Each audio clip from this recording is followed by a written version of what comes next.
राजधानी लखनऊ के हिंद मजदूर पंचायत के प्रदेश महामंत्री राकेश मणि पांडे ने स्वर्गीय रतन टाटा निधन पर शोक व्यक्त करते हुए मीडिया को उद्योगपति रतन टाटा की बीते दिनों के बारे में बताया। प्रदेश महामंत्री राकेश मणि पांडे ने ये भी कहा कि भारत में पहली बार कम बजट वाली नैनो कार उद्योगपति रतन टाटा की कंपनी ने पहली बार लॉन्च किया था। रतन टाटा ने देश के लिए बहुत ही अच्छे काम भी किया था और एक स्वर से प्रस्ताव देकर उनके सहजता और मजदूरों के प्रति निष्ठा पर चर्चा की गई, जो आज के परिवेश में उद्योगपतियों में नहीं पाई जाती है।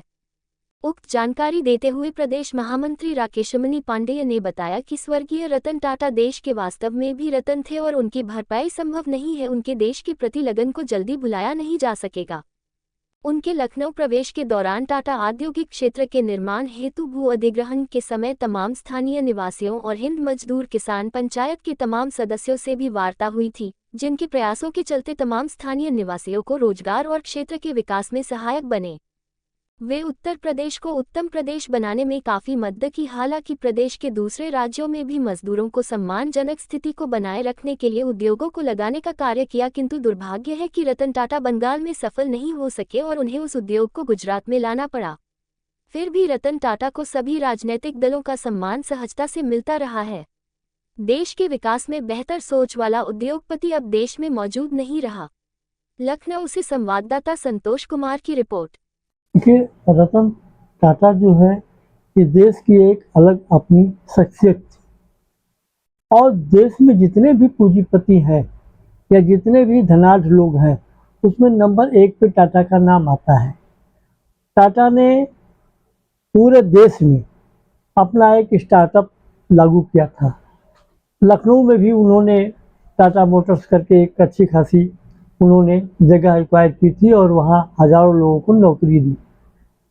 जब यहाँ उन्होंने टेक ओवर किया टाटा में, तो गांव के तमाम किसानों को और यहाँ तक कि हमारे मजदूर संगठन के लोगों को भी आमंत्रित किया, लोगों से समस्याएं पूछी और उसका नतीजा यह रहा कि काफ़ी कुछ एक्वायर करने के बाद उन्होंने बहुतों को नौकरी, जो स्थानीय लोग थे।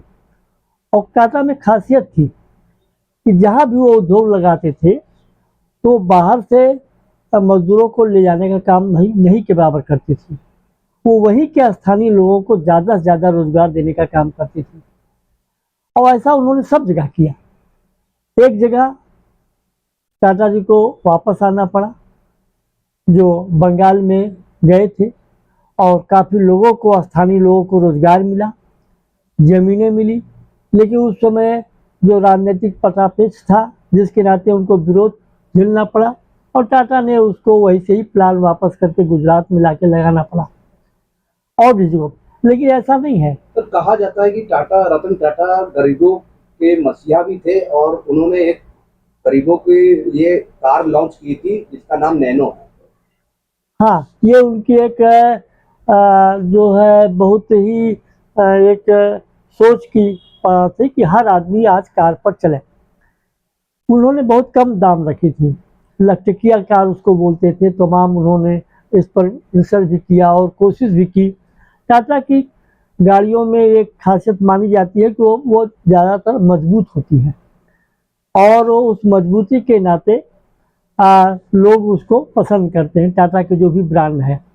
लेकिन इन्होंने जो भी कुछ किया है उसकी लागत कम से कम हो और लोगों को उसका लाभ ज़्यादा मिले, इस पर उन्होंने ज़्यादा काम किया।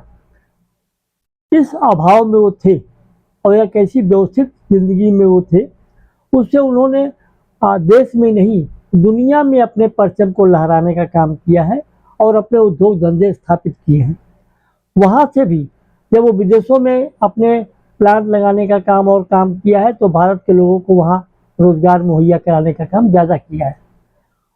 उन्होंने कैंसर इंस्टीट्यूट बनाया जो दुनिया में मशहूर है, आज दुनिया में लोग वहाँ आते हैं।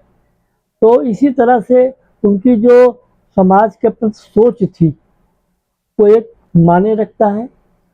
लोग आज नहीं सैकड़ों वर्षों में इनको जानेंगे और इन्होंने जो योगदान इस देश के बढ़ोतरी के लिए, विकास के लिए दिया है, सभी, चाहे वो मजदूर संगठन हो, चाहे पूंजीपति संगठन हो, चाहे राजनीतिक दल, इसमें एक खासियत थी, ये किसी एक लाभी से बच के नहीं रहती थी। ये इनकी विशेष भूमिका थी इन्होंने कभी राजनीतिक के मोहरे नहीं बने और ना ही किसी को मोहरा बनने दिया अपने आप को। सारी राजनीतिक दलों में जो लोग भी सीरियस रहे हो वो तब सभी जो है टाटा को एक मान सम्मान देते रहे हैं। और याद होगा जब जो है ताज पे हमला हुआ होटल पे, और उसका इन्होंने कहा, बहुत दुख हुआ इनको कि कैसे उसको हमने अपने हाथ में लिया था, कैसे उसको बनाया था, लेकिन कड़ी मेहनत के बाद 1 साल के अंदर ही उस ताज होटल को फिर से उस ताज होटल बनाया।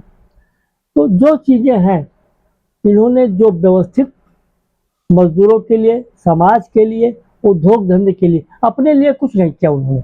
वो हमेशा सरल सादा विचारों के लोग थे और जनमानस तक उनकी पहुंच भी थी।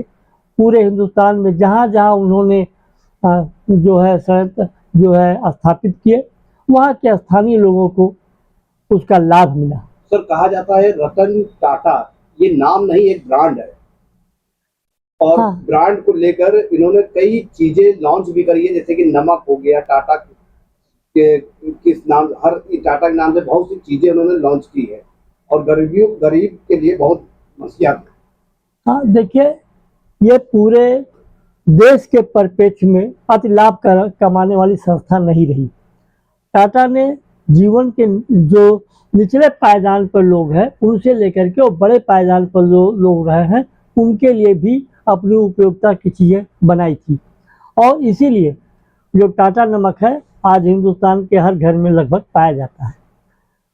जबकि इसकी प्लांट में जो है, जब हमारे देश में गांधी जी ने नमक आंदोलन जब शुरुआत की तो एक मासिक था कि हम विदेशी नमक नहीं खाएंगे।